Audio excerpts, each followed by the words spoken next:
বাংলাদেশের পরিস্থিতি দিন দিন জোরালো হচ্ছে, আর তার আঁচ এসে পড়েছে এপার বাংলায়। তারই মধ্যে সম্প্রতি বাংলা সফরে এসেছিলেন আরএসএস প্রধান মোহন ভাগবত, আর তার ঠিক পরপরই রাজ্যে আসেন জাতীয় নিরাপত্তা উপদেষ্টা অজিত দোভাল। আজকে বাংলাদেশে বিভিন্ন মিডিয়ায় একটি জিনিস দেখলাম যে মাননীয় প্রধানমন্ত্রীর একটি কথা, সেটি বর্তমানের চিফ প্রসিকিউটর, চাটুকার, মিথ্যুক ও দুর্বৃত্ত তাজুল ইসলাম ভুল। ডক্টর মোহাম্মদ ইউনূসের অন্তর্বর্তী সরকারের সাথে বিভেদ বাড়ছে বাংলাদেশ সেনাবাহিনীর, এমন তথ্য জানিয়েছেন এক সময়কার বিবিসির সাংবাদিক সুবীর ভৌমিক। ভারতীয় সংবাদ মাধ্যম দ্য ফেডারেলে 22শে ফেব্রুয়ারি প্রকাশিত এক প্রতিবেদনে তিনি এ দাবি করেন। ঢাকা বিশ্ববিদ্যালয়ের শিক্ষিকা সাইমা ফেরদৌসের কথা আপনাদের মনে আছে, যিনি 2024 সালের 1 আগস্ট শহীদ মিনারে দাঁড়িয়ে আবেগঘন এক বক্তৃতা দিয়েছিলেন মিডিয়ার সামনে। তার ওই বক্তৃতা দেখে পুরো বাংলাদেশের মানুষ আবেগী হয়ে পড়ছিলেন। হাইরে, স্টুডেন্টদের না জানি কি হয়ে গেল। চলো এবার কি তাহলে বাধ্য হয়ে চাপে পড়ে ডক্টর মোহাম্মদ ইউনূস পদত্যাগ করবেন? আসসালামু আলাইকুম। শেখ হাসিনা সরকার, আওয়ামী লীগ সরকার পালিয়ে যাওয়ার পর বর্তমানে ক্ষমতা আছেন নোবেলজয়ী অন্তর্বর্তী সরকারের প্রধান উপদেষ্টা ডক্টর মোহাম্মদ ইউনূস। আর এই নোবেলজয়ী অন্তর্বর্তী সরকারের প্রধান উপদেষ্টা ডক্টর মোহাম্মদ ইউনূস ক্ষমতা থাকাকালীন আজকে সারা বাংলাদেশে যেসব চাঞ্চল্যকর ঘটনা ঘটেছে তার মধ্যে থেকে আমি আপনাদেরকে এমন কিছু বাছাই করা ভিডিও ফুটেজ দেখাবো যা দেখলে আপনারা সত্যি রীতিমতো অবাক হয়ে যাবেন। তাই বলছি সম্পূর্ণ ভিডিও জুড়ে আমার সাথে থাকবেন, তাহলে সবকিছু বুঝতে পারবেন ইনশাআল্লাহ। তো চলুন আজকে সেই কাঙ্ক্ষিত ভিডিও ফুটেজ গুলো আমরা প্রমাণ সহকারে ধারাবাহিকভাবে দেখে আসি। বাংলাদেশের পরিস্থিতি দিন দিন জোরালো হচ্ছে, আর তার আঁচ এসে পড়েছে এপার বাংলায়। তারই মধ্যে সম্প্রতি বাংলা সফরে এসেছিলেন আরএসএস প্রধান মোহন ভাগবত, আর তার ঠিক পরপরই রাজ্যে আসেন জাতীয় নিরাপত্তা উপদেষ্টা অজিত দোভাল। সূত্রের খবর, আর তারা নাকি এসে একে অপরের সঙ্গে সাক্ষাৎ করেছেন। সেই সঙ্গে তারা বাংলার সীমান্ত পরিদর্শনে যান। এরপরে উঠতে শুরু করেছে প্রশ্ন, এমন কি দরকার হয়ে পড়লো যে তারা একসঙ্গে সীমান্তে দৌড়লেন? মোহন ভাগবতের 11 দিন বাংলায় থাকা, সেই সঙ্গে অজিত দোভালের বাংলা সফর, তাৎপর্যটাই বা কি? কি আলোচনা হলো তাদের মধ্যে? দানা বেঁধেছে রহস্য। বাংলাদেশের সঙ্গে লাগোয়া রাজ্য বলতে একমাত্র পশ্চিমবঙ্গ, আর তাই সম্প্রতি বাংলা সফরে এসেছিলেন অজিত দোভাল। সীমান্তের নিরাপত্তা ব্যবস্থা থেকে শুরু করে কেন্দ্রীয় ইন্টেলিজেন্স বিভাগের সঙ্গেও বৈঠক করেন তিনি। আর তারপরে দানা বাঁধে রহস্য। হঠাৎ এমন কি হলো যে কারণে বাংলায় ছুটে এলেন অজিত দোভাল? মনে করা হচ্ছে বাংলাদেশকে এবার ট্যাকেল করার জন্য ময়দানে নেমেছেন ভারতের জেমস বন্ড বলে পরিচিত অজিত দোভাল।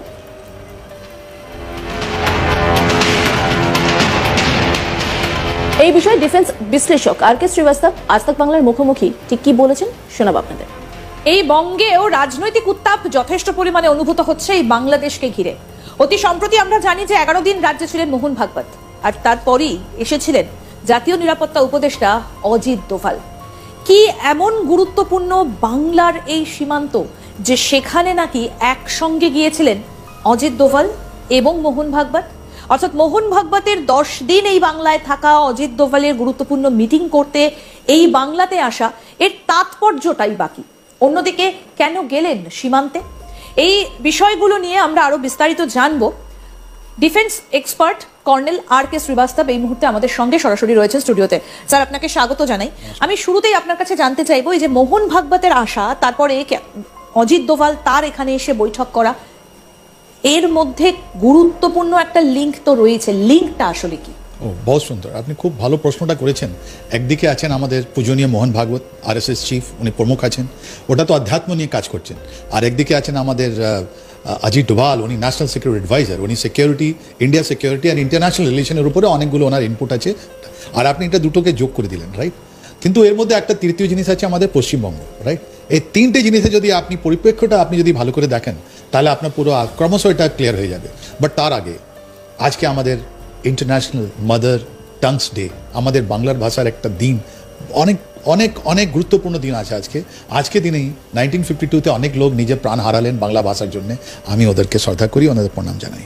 বিকজ এই ভাষা, এই লিপি নিয়ে প্রচুর লোক নিজের লাইফের স্যাক্রিফাইস করলেন, বলিদান দিলেন।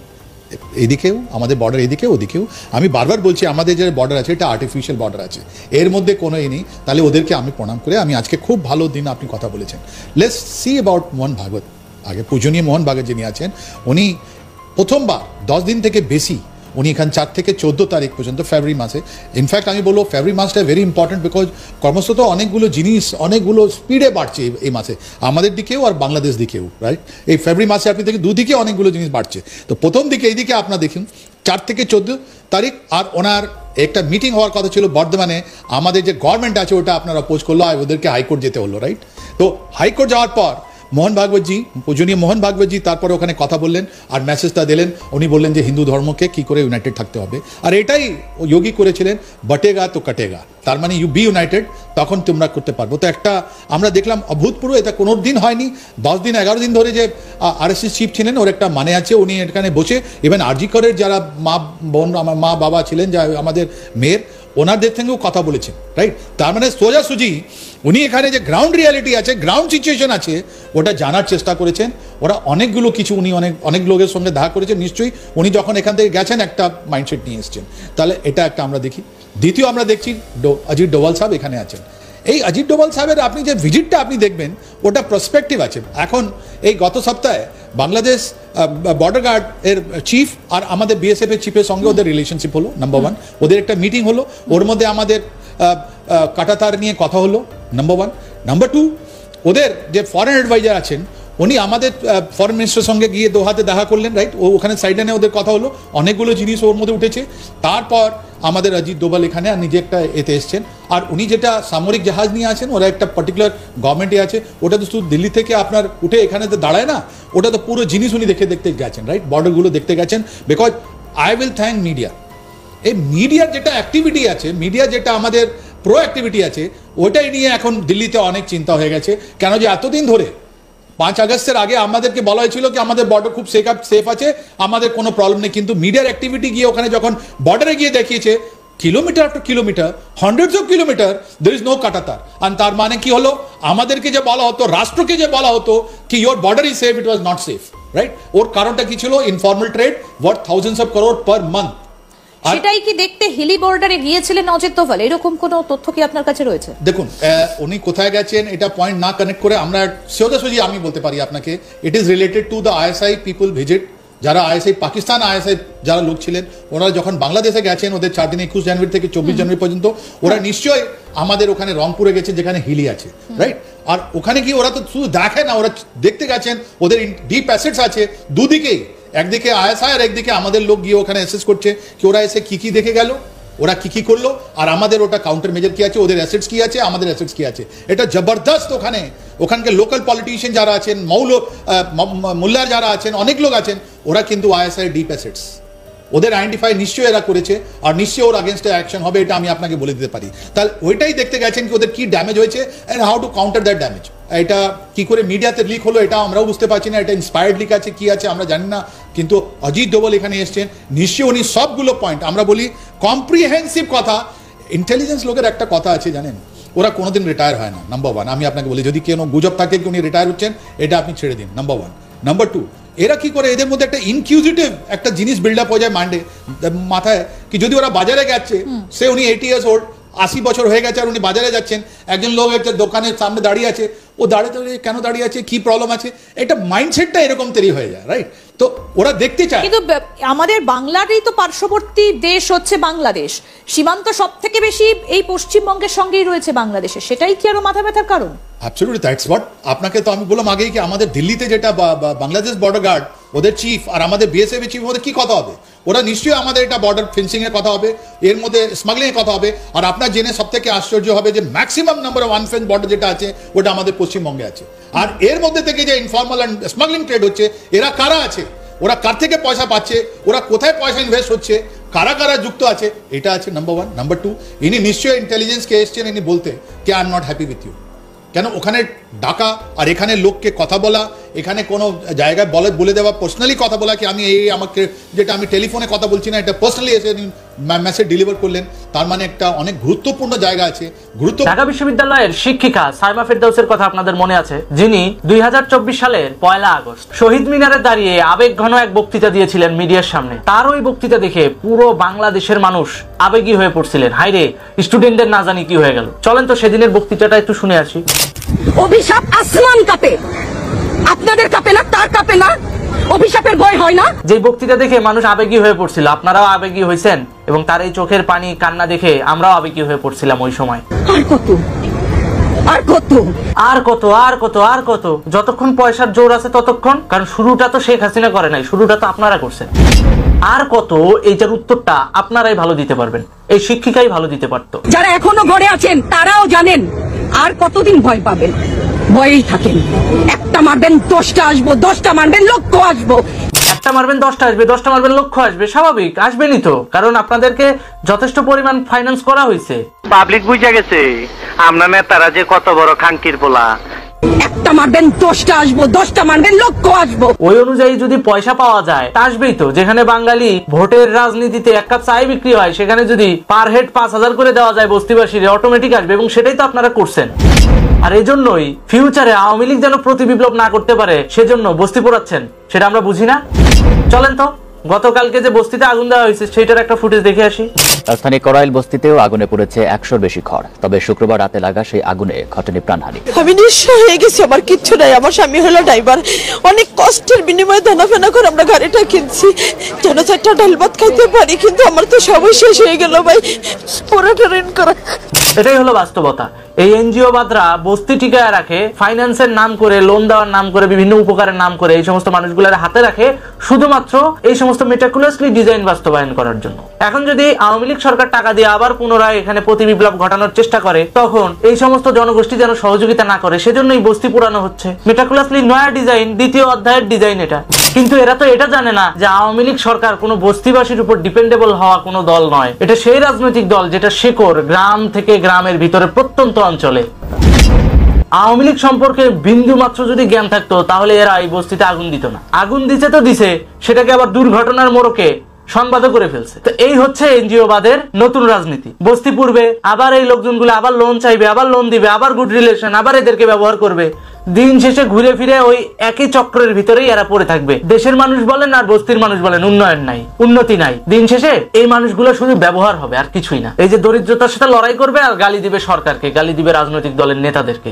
যখন যে সরকারই আসুক না কেন তারাই গালি খাবে, এটাই বাস্তবতা। অস্ত্রের মুখে দাঁড়িয়ে আছে, আমাদের পয়সায় কেনা বুলেটে আমাদের সন্তানদের আপনারা বুলেট ছুটছেন। 1 আগস্টে উনি অভিযোগই তুলে বসলেন যে আমার কেনা বুলেট দিয়া আমার ছাত্রদেরকে হত্যা করা হয়েছে। উনি কি জানতেন না যে এটা মেটিকুলাসলি ইউনুসের ডিজাইন করা একটা প্ল্যান? আচ্ছা বাদ দিলাম, উনি ওই সময় শেখ হাসিনাকে দোষ দিয়েছিলেন। শেখ হাসিনা নাকি ছাত্রদের উপর গুলি চালানোর অর্ডার দিছে। কিন্তু জাতিসংঘের রিপোর্ট কি বলে? কয়েকদিন আগে আপনারাই তো এই জাতিসংঘের রিপোর্ট নিয়ে লাফালাফি করলেন। জাতিসংঘের রিপোর্ট কি পুরোটা পাবলিকের কাছে প্রচার করছিলেন? করেন নাই। জাতিসংঘের 114 পেজের ওই রিপোর্টের 45 নম্বর পেজে যাবেন, সেখানে স্পষ্ট করে জাতিসংঘের ওই প্রতিনিধি দলরা উল্লেখ করে দিছে আপনাদেরকে 81 অ্যাসল্ট রাইফেল দিয়ে সেনাবাহিনী 7.62 বুলেট ব্যবহার করে ছাত্রদের উপর গুলি চালিয়েছিল। এখন কথা হচ্ছে 7.62 বুলেট কার? এই শিক্ষিকা তো বললেন যে আমার টাকায় দিয়ে কেনা গুলি দিয়ে আমার স্টুডেন্টদের গুলি করা হয়েছে। তো চলেন একটু দেখে আসি 7.62 গুলিটা কার। আপনারা যদি গুগল করেন জানতে পারবেন 7.62 হচ্ছে ন্যাটোর বুলেট। আর এই ন্যাটোর বুলেট হচ্ছে সেই সমস্ত দেশের কাছে থাকে যারা ন্যাটোর সদস্যভুক্ত। অর্থাৎ ন্যাটো হচ্ছে একটা সামরিক জোট, এই ন্যাটো সামরিক জোটভুক্ত দেশগুলোর কাছেই এই 7.62 বুলেট আছে। যেখানে সেনাবাহিনীর অস্ত্রে 5.4 mm বুলেট ইউজ হয়, সেখানে 7.62 বুলেট আসলো কোথা থেকে? 7.62 বুলেট তো ন্যাটোর বুলেট, আর ন্যাটোভুক্ত দেশ তো পাকিস্তান, আমাদের পার্শ্ববর্তী দেশ হিসেবে। তাহলে পাকিস্তানের বুলেট বাংলাদেশে কারা ঢুকাইলো, কিভাবে ঢুকাইলো? এটাও তো মেটিকুলাসলি ডিজাইনের অংশ। তাহলে এই শিক্ষিকা কিভাবে বলে যে আমার কেনা বুলেট দিয়ে আমার স্টুডেন্টদের গুলি করে মারা হয়েছে? হাই হাই, আমি অভিভাবকদের কি বিচার দেব? তিনি আবার এটা কানতে কানতে বলছে ওই দিন 1 আগস্টের দিন। ওদের সন্তানকে মানুষ করার জন্য আমাদের কাছে শিক্ষকদের কাছে পাঠিয়েছিল, কি জবাব দিব? আমার তো কোনো মুখ নাই, আমি শিক্ষক, আমার ভাষা নাই, তাদের কাছে হাত জোড় করে মাপ চাই, নিরাপত্তা দিতে পারি নাই। তাহলে এখন কি উনি চোখে টিনের চশমা দিয়ে বসে আছে নাকি উনি প্রযুক্তি কানা? কোনটা? উনি কি একটাবার গুগল সার্চ করে দেখতে পারে নাই যে 7.62 বুলেটটা কোন দেশের বুলেট, কারা ইউজ করে, কিভাবে আসলো বাংলাদেশে? একটাবার জিজ্ঞাসা করছেন উনি কাউকে? কিংবা মিডিয়াকে বলছে যে আমি এটা জানতে চাই 7.62 বুলেট কাদের বুলেট? তো বোঝাই যাচ্ছে 29 মিলিয়নের কিছুটা অংশ তো তার পকেটেও ঢুকছে। এই জন্যই তিনি সরাসরি শহীদ মিনারে যায় নেকা কান্না কাটছে। এই মহিলার কাছে একেবারে অভিনেত্রী সুচরিতাও ফেল। হাঙ্গর নদী গ্রেনেড সিনেমার কথা তো আপনাদের মনে আছে, সেখানে সুচরিতা ঠিক যেভাবে অভিনয় করছেন উনিও 1 আগস্ট 2024 সালে শহীদ মিনারে দাঁড়িয়ে সেম অভিনয়টা করছেন। কিন্তু তার এই আবেগ, তার এই কান্না আমেরিকান ডলারে কেনা ছিল। বলতে পারেন যে কিভাবে বলতেছে এই কথা। গত রাতে ডোনাল্ড ট্রাম্প ওপেনলি এই সমস্ত টাকা নেওয়ার যে তথ্য, চেকের মাধ্যমে যে টাকা নিছে সেটার ব্যাপারে তথ্য ফাঁস করে দিয়েছে। Anytime you have no idea what we're talking about, that means there's a kickback, because nobody has any idea what's going on there. $29 million to strengthen the political landscape in Bangladesh. Donald Trump যেভাবে তথ্য ফাঁস করে দিয়েছে, এই বিষয়টা প্রকাশ হওয়ার পর বাংলাদেশের মিডিয়াগুলো রীতিমতো চুপ হয়ে আছে। তারা চুপ হয়ে আছে এই কারণে যে পাকিস্তান থেকে এখনো পর্যন্ত তাদের কাছে কোনো প্রেসক্রিপশন আসে নাই। তারা অপেক্ষা করছে কখন পাকিস্তান থেকে প্রেসক্রিপশন আসবে এবং সেই ডাইরেকশনে মানুষকে বুঝাবে। কারণ যুদ্ধের পরিস্থিতি তৈরি তো করতে হবে, কারণ রিজিম চেঞ্জ হয়েছে আমেরিকায়, সেই অনুযায়ী বাংলাদেশের পলিটিক্যাল চেঞ্জ তো এখনো হয় নাই। ভারতের সাথে যেন যুদ্ধ লাগে এই ব্যবসাটা বাস্তবায়ন তো করতে হবে, কারণ এটা তো যুদ্ধবাজ যে অস্ত্র ব্যবসায়ী তাদেরই প্রেসক্রিপশন। সেই অনুযায়ী পাকিস্তান কাজ করছে, পাকিস্তানের আইএসআই কাজ করছে পাকিস্তানে বসে।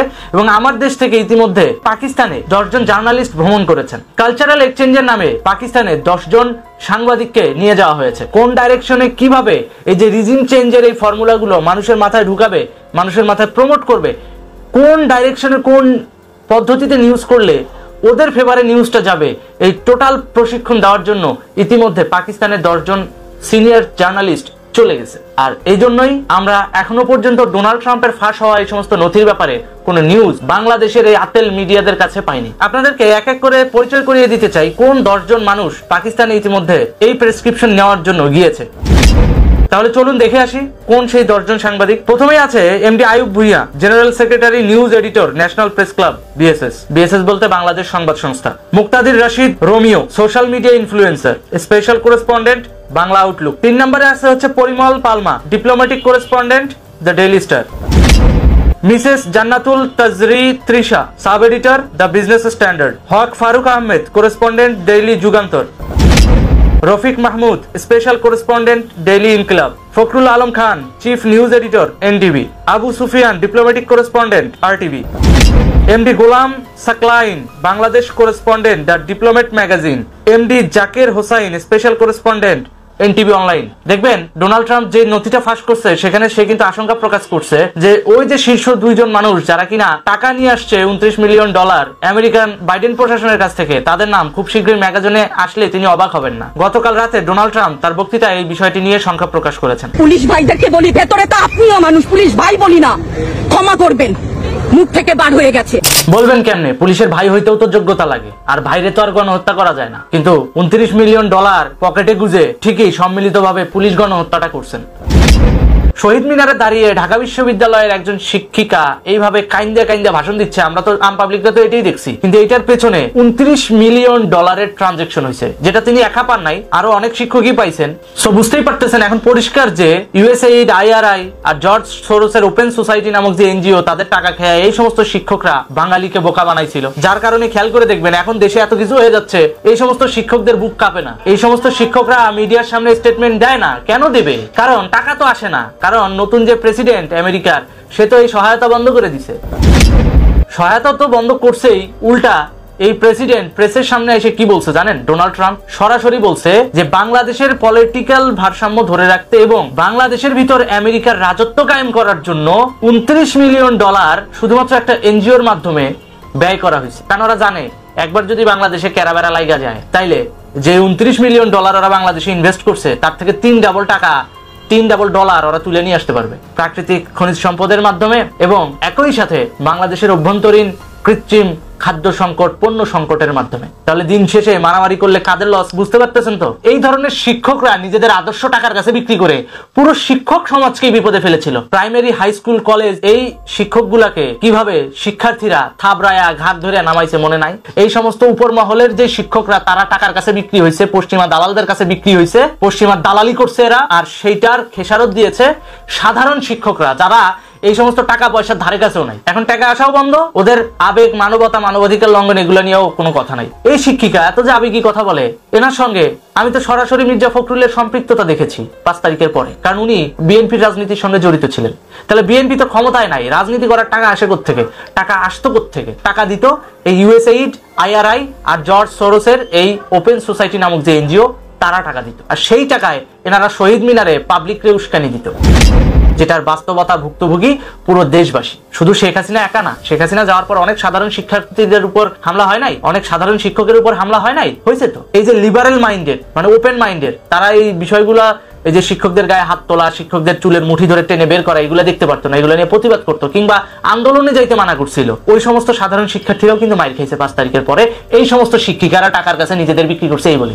ঢাকা বিশ্ববিদ্যালয়ের এই শিক্ষককে আমি বলতে চাই, সাইমা ফেরদাউস যার নাম, যদি কখনো টাকার দরকার হয় লাগলে প্রস্টিটিউশন করবেন, কিন্তু কখনো সাধারণ শিক্ষার্থীদের জীবন নিয়ে খেলতে যায় না, কখনো দেশ বিক্রি করে খাইতে যায় না। যদি একান্তই টাকার দরকার হয়, মির্জা ফখরুলের সাথে তো আপনার খুব ভালো সম্পর্ক, লাগলে সে তারেক জিয়া পর্যন্ত আপনাকে নিয়ে যাবে, কোনো সমস্যা নাই, লাগলে আকাম করে টাকা নিয়ে আসেন তাও ভালো, কিন্তু কখনো সাধারণ শিক্ষার্থীদের মাথা বিক্রি করেন না। দেশটাকে বিক্রি করে সাধারণ মানুষকে কষ্ট দিয়ে না, যেটা এখন আমরা ভুক্তভোগী। এখন বাজারে খাদ্য সংকট, পণ্য সংকট, জিনিসের দাম বেশি, ওপেনলি ছিনতাই হচ্ছে, শুধুমাত্র আপনাদের এই টাকার যোগান দিতে যায়, কারণ আপনারা বহির্বিশ্বের দালালি করবেন আর সাধারণ জনগণ বাংলাদেশে মারা খাবে, এটাই বাস্তবতা। তার থেকে ভালো প্রস্টিটিউশন করেন। আপনাদের মতো শিক্ষিকারা প্রস্টিটিউট হওয়ার মতো যোগ্যতা নাই, তাও প্রস্টিটিউটদের দেশের প্রতি একটা প্রেম থাকে, ভালোবাসা থাকে, আপনাদের তো সেটাও নাই। আপনাদের তো টাকার প্রতি ভালোবাসা, টাকায় আবেগ বিক্রি করেন আপনারা, এটাই বাস্তবতা। আর বলতে পারেন একজন শিক্ষিকাকে ভাই এভাবে বলতে পারেন, হ্যাঁ আমি বলতে পারি, কারণ এরা দেশদ্রোহী।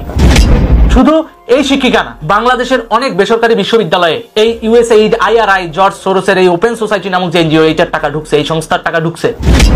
অনেক বেসরকারি বিশ্ববিদ্যালয়ে এই টাকা ঢুকছে। নর্থ সাউথ ইউনিভার্সিটিতে ববি হাজ্জাজের মাধ্যমে টাকা ঢুকছে, প্রাইম এশিয়া ইউনিভার্সিটিতে টাকা ঢুকছে, বনানীতে থাকা যত ইউনিভার্সিটি আছে প্রত্যেকটা ইউনিভার্সিটিতে টাকা ঢুকছে। তাহলে এই টাকাগুলো কাদের মাধ্যমে ঢুকছে? এই সমস্ত শিক্ষক শিক্ষিকাদের মাধ্যমেই তো ঢুকছে। তাহলে এদেরকে আপনি দেশপ্রেমিক বলবেন? এরা তো পশ্চিমা এজেন্ট, এদেরকে আপনারা কি বলবেন? প্রস্টিটিউটের থেকেও নিকৃষ্ট এরা। এদের কারণে আজকে পুরো বাংলাদেশের 18 কোটি মানুষ নিরাপত্তাহীনতায় ভুগছে, খাদ্য সংকটে ভুগছে, পণ্য সংকটে ভুগছে। যার পয়সা আছে সে তো ঠিকই কাভার করে নিচ্ছে, যেই বেচারার পয়সা নাই, লিমিটেড ইনকাম।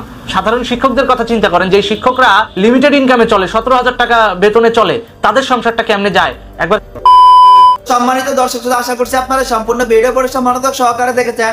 শেখ হাসিনা ক্ষমতা যাওয়া থেকে অন্তর্বর্তী সরকারের প্রধান উপদেষ্টা নোবেলজয়ী ডক্টর মোহাম্মদ ইউনূস ক্ষমতা থাকাকালীন আজকে সারা বাংলাদেশে চাঞ্চল্য ঘটেছে। তার মধ্যে থেকে আমি আপনাদের যে ভিডিও ফুটেজগুলো দেখেছি তাও বুঝতে পেরেছেন। এই বিষয়ে আপনাদের একটি মূল্যবান মতামত অবশ্যই কমেন্ট করবেন। চলুন এর ধারাবাহিকতা আমরা আরো কয়েকটি ভিডিও ফুটেজ প্রমাণ সহকারে পর্যায়ক্রমে দেখে আসি। ডক্টর মোহাম্মদ ইউনূসের অন্তর্বর্তী সরকারের সাথে বিভেদ বাড়ছে বাংলাদেশ সেনাবাহিনীর, এমন তথ্য জানিয়েছেন এক সময়কার বিবিসির সাংবাদিক সুবীর ভৌমিক। ভারতীয় সংবাদ মাধ্যম দ্য ফেডারেলে 22শে ফেব্রুয়ারি প্রকাশিত এক প্রতিবেদনে তিনি এ দাবি করেছেন, বাংলাদেশের সাম্প্রতিক সময়ে আইন শৃঙ্খলা পরিস্থিতির অবনতি ও যে অরাজকতা চলছে তা সেনাবাহিনীর ভাবমূর্তিকে প্রশ্নবিদ্ধ করছে। সুবীর ভৌমিকের প্রতিবেদনের চুম্বক অংশে বলা হয়েছে, বিশৃঙ্খলা থামাতে এবং জাতীয় নির্বাচন অনুষ্ঠানের জন্য বাংলাদেশের সেনাপ্রধান জেনারেল ওয়াকারুজ্জামান বাংলাদেশ সরকারের শীর্ষে পরিবর্তনের কথা বিবেচনা করছেন। এমনকি প্রয়োজনে জারি করা হতে পারে রাষ্ট্রপতির জরুরি ক্ষমতা, গঠিত হতে পারে নতুন তত্ত্বাবধায়ক সরকার। তবে সেই পরিবর্তনের ক্ষেত্রে সুবীর ভৌমিক কিছু যদি ও কিন্তুর কথা বলেছেন। চলুন যাওয়া যাক বিশ্লেষণে।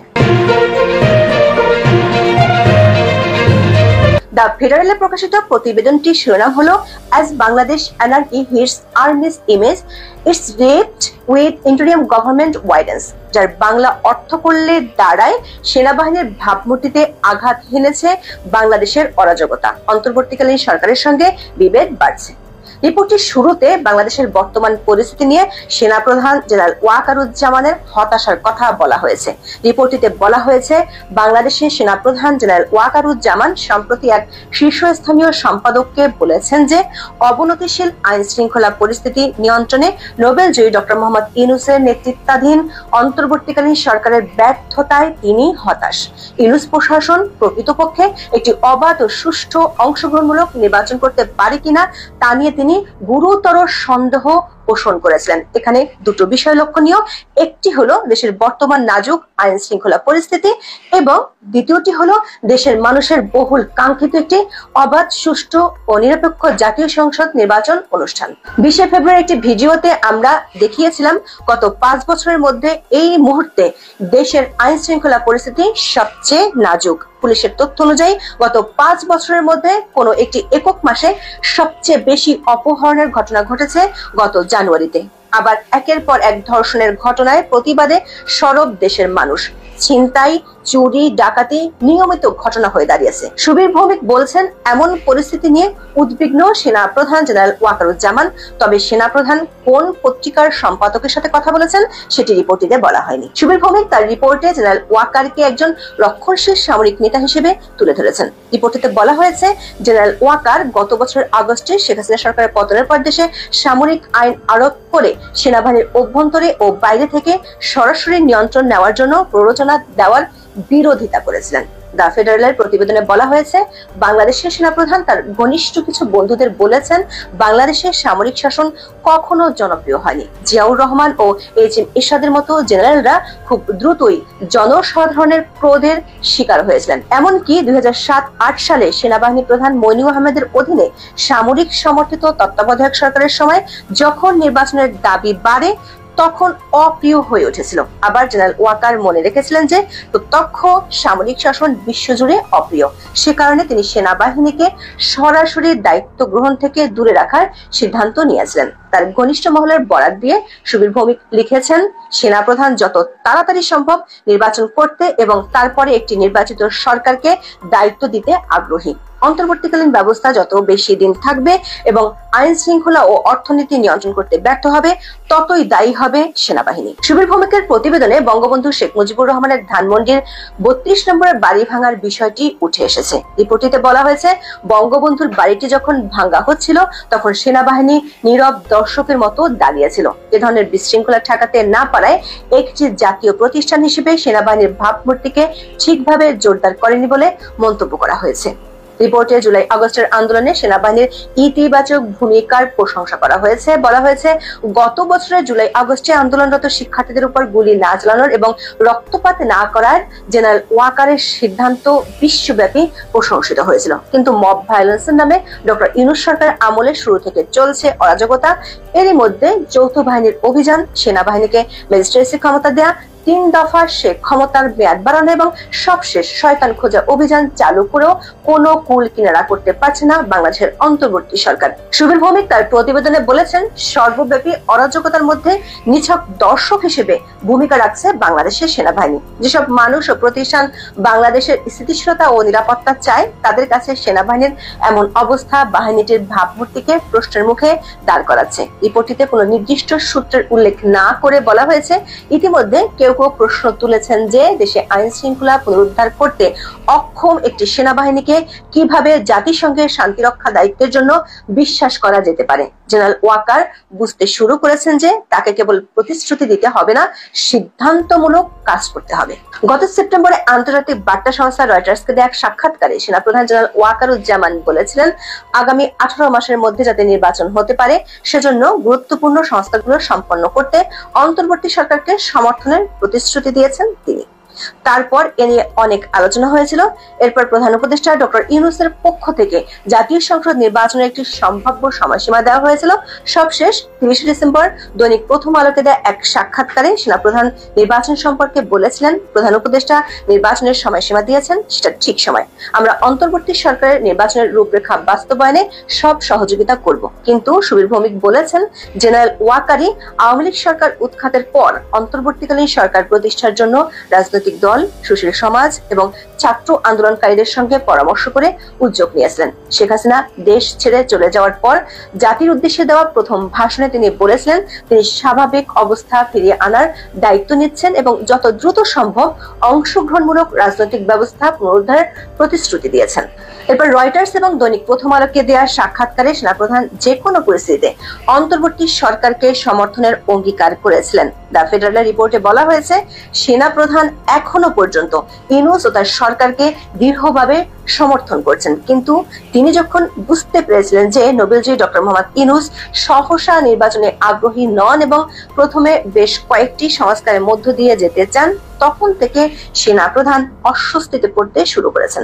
এই অস্বস্তি প্রকাশ্যে দেখা দেয় যখন জেনারেল ওয়াকার ঘোষণা করেন যে 2025 সালে নির্বাচন অনুষ্ঠিত হবে। গত বছর ইউনূস যখন আমেরিকায় ছিলেন তখন তিনি এই কথা বলেছিলেন। বাংলাদেশ সেনাবাহিনীর সূত্রের বরাত দিয়ে দ্য ফেডারেল রিপোর্টে বলা হয়েছে, জেনারেল ওয়াকার এই বদ্ধ পরিস্থিতি থেকে বেরিয়ে আসার উপায় খুঁজে বের করার জন্য তার ফরমেশন কমান্ডার এবং গোয়েন্দা দপ্তরের প্রধানদের সঙ্গে গুরুত্বপূর্ণ পরামর্শ করছেন। রিপোর্টটিতে বলা হয়েছে, বাংলাদেশের সেনাবাহিনী ডক্টর ইউনূসের সরকারের কাছে জাতীয় সংসদ নির্বাচনের জন্য একটি সুনির্দিষ্ট রোডম্যাপ চাইবে। তবে সেটি প্রকাশ্যে নাকি পর্দার অন্তরালে সেটি কিন্তু ভারতীয় সংবাদ মাধ্যম থেকে স্পষ্ট হয়ে ওঠেনি। রিপোর্টটিতে বলা হয়েছে, যেহেতু ইউনূস এবং ছাত্ররা তাদের নিজস্ব দল চালু করতে এবং পবিত্র রমজানের পরে সারা দেশে ছাত্র ইউনিয়ন ও স্থানীয় সংস্থাগুলো নির্বাচন করতে প্রস্তুত, তাই সেনাবাহিনী সম্ভবত ইউনূসকে সংসদ নির্বাচনের জন্য একটি স্পষ্ট রোডম্যাপ ঘোষণা করতে চাপ দিবে। এরপর রিপোর্টটিতে রয়েছে ভয়ঙ্কর এক ইঙ্গিত। যদি ডক্টর ইউনূসের সরকার নির্বাচনের সুনির্দিষ্ট রোডম্যাপ না দিতে চান তাহলে কি হবে? সুবীর ভৌমিকের প্রতিবেদন বলছে এখানে দুটি অপশন আছে জেনারেল ওয়াকারের কাছে। প্রথমত, রাষ্ট্রপতি মোহাম্মদ শাহাবুদ্দিনকে দিয়ে জরুরি ক্ষমতা প্রয়োগের জন্য বেছে নিতে পারেন এবং সেনাবাহিনীকে ইতিমধ্যে দেয়া ম্যাজিস্ট্রেটের ক্ষমতা ব্যবহার করে আইন শৃঙ্খলা দৃঢ়ভাবে পুনরুদ্ধার করার অনুমতি দিতে পারেন। আর দ্বিতীয় বিকল্প হলো রাষ্ট্রপতিকে অন্তর্বর্তীকালীন সরকারকে বরখাস্ত করার জন্য চাপ দিতে পারেন, তার জায়গায় একটি তত্ত্বাবধায়ক সরকার গঠন করতে পারেন। তবে সেটি কিভাবে সম্ভব তা রিপোর্টটিতে বলা হয়নি। পঞ্চদশ সংশোধনের মাধ্যমে আওয়ামী লীগ সরকার তত্ত্বাবধায়ক সরকার ব্যবস্থা বাতিল করেছিল, কিন্তু বর্তমান অন্তর্বর্তী সরকার আমলে উচ্চ আদালত পঞ্চদশ সংশোধনের ওই বিধান বাতিল করে দিয়েছে। এক্ষেত্রে আদালতের পূর্ণাঙ্গ রায় পেলেও সংসদ না থাকলে তত্ত্বাবধায়ক সরকার ব্যবস্থা চালু করা প্রায় অসম্ভব।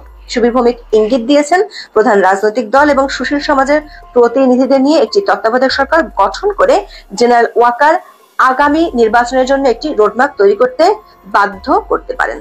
রিপোর্টের শেষ অংশে সুবীর ভৌমিক শেখ হাসিনা কি ভারত থেকে বাংলাদেশে ফিরতে পারেন কিনা তা নিয়ে আলোচনা করেছেন।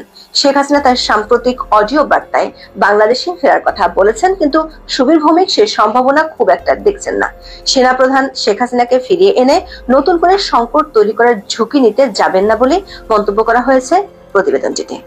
সুবীর ভৌমিক তার রিপোর্টটি শেষ করেছেন সরকারের শীর্ষ পদে পরিবর্তনের সম্ভাব্যতার কথা তুলে ধরে। তিনি বলেছেন, এমন ইঙ্গিত পাওয়া যাচ্ছে যে সেনাবাহিনী প্রধান হয়তো বিশৃঙ্খলা বন্ধ করতে এবং জাতীয় নির্বাচনের জন্য পরিস্থিতি তৈরি করতে ঢাকায় সরকারের শীর্ষ পদে পরিবর্তনের কথা।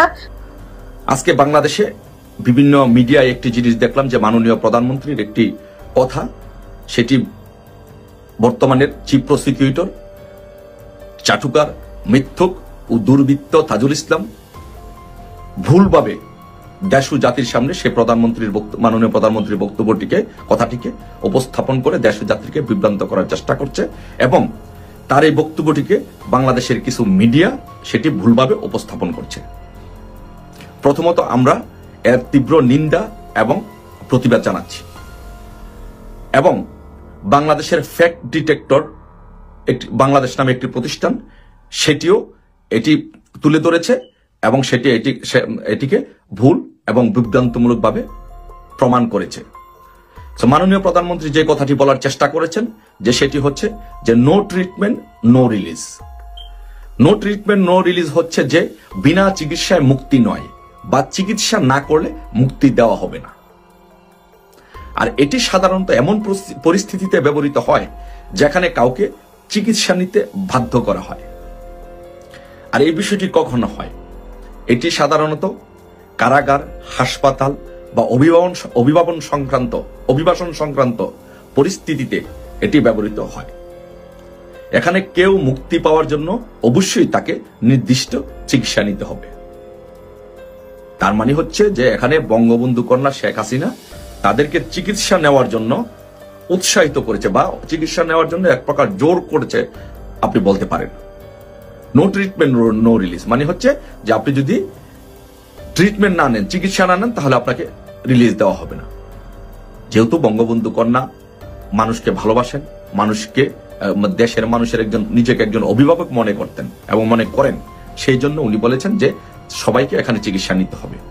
আর আরেকটা বিষয় ছিল যে এখানে গোয়েন্দা তথ্য ছিল যে যারা আহত হয়েছে তাদেরকে পরিকল্পিতভাবে মেটিকুলাস ডিজাইনের অংশ হিসেবে আহত করা হয়েছে এবং মেটিকুলাস ডিজাইনের অংশ হিসেবে তাদেরকে যদি চিকিৎসা দেওয়া না হয় তাহলে তাদেরকে এই আহতদেরকে খুন করা হবে বা মেরে ফেলা হবে, মেরে বলা হবে যে সরকার মেরেছে। তার মানে হচ্ছে মৃত্যু সংখ্যাটা বৃদ্ধি করা হবে এবং শেখ হাসিনার বিরুদ্ধে যে আন্দোলনটা দানা বাঁধে সেই ব্যবস্থা করা হবে, কারণ এটা ছিল মেটিকুলাস ডিজাইনের অংশ। এই জন্য এই তথ্যের ভিত্তিতে এবং শেখ হাসিনা যেহেতু এদেশের জনগণকে ভালোবাসেন, সবাইকে তার নিজের সন্তান তুল্য মনে করেন, সেই জন্য উনি বলেছেন যে নো ট্রিটমেন্ট নো রিলিজ, মানে কেউ যেন বিনা চিকিৎসা মুক্তি না পায়। আর এই কথাটি কি শেখ হাসিনার এই বক্তব্যটি কি চিফ প্রসিকিউটর তাজুল ইসলাম এটি ভুলভাবে ব্যাখ্যা করে মিথ্যা তথ্য দিয়ে দেশ ও জাতিকে বিভ্রান্ত করছে, এবং কিছু কিছু মিডিয়া সেই ভুল তথ্যগুলো বিভ্রান্ত আকারে ছড়াচ্ছে এবং দেশ ও জাতি বিভ্রান্ত হচ্ছে। তাই আমি দেশ ও জাতিকে বলবো এবং মিডিয়াগুলোকে বলবো যে আপনারা প্রকৃত সত্য উদ্ঘাটন করুন, প্রকৃত সত্য দেশ ও জাতির কাছে তুলে ধরুন, দেশকে রক্ষা করুন। এখানে বঙ্গবন্ধু কন্যা মাননীয় প্রধানমন্ত্রী শেখ হাসিনা উনি দেশকে ভালোবাসেন, দেশের জনগণকে ভালোবাসেন। তাই সেই ভালোবাসা থেকে উনি দেশের অভিভাবক হিসেবে উনি বলেছিলেন যে কোনো লাশ যেন না পড়ে, কোনো মানুষ যেন মারা না যায়, সেই জন্য উনি বলেছিলেন নো ট্রিটমেন্ট নো রিলিজ। কিন্তু সেটি আজকাল আমরা কি দেখতে পেলাম যে চাটুকার মিথ্যুক ও দুর্বৃত্ত তাজুল ইসলাম সেই মেডিকেল ভাষার সেই কথাটিকে ভুলভাবে দেশ ও জাতির সামনে উপস্থাপন করছে, আর কিছু কিছু মিডিয়াও সেটি প্রচার করছে। তাই মিডিয়াকে বলবো সত্য প্রচার। তো সম্মানিত দর্শক শ্রোতা, আশা করছি আপনারা সম্পূর্ণ ভিডিও ফুটেজ জুড়ে আমার সাথে ছিলেন। অন্তর্বর্তী সরকারের প্রধান উপদেষ্টা ডক্টর মোহাম্মদ ইউনূস ক্ষমতা থাকাকালীন আজকে সারা বাংলাদেশে যেসব চাঞ্চল্যের ঘটনা ঘটেছে তাও বুঝতে পেরেছেন। এই বিষয়ে আপনাদের একটি মূল্যবান মতামত অবশ্যই কমেন্ট করবেন। আজ এ পর্যন্তই, দেখা হচ্ছে অন্য একটি ভিডিওতে। সে পর্যন্ত ভালো থাকবেন, সুস্থ থাকবেন। আল্লাহ হাফেজ।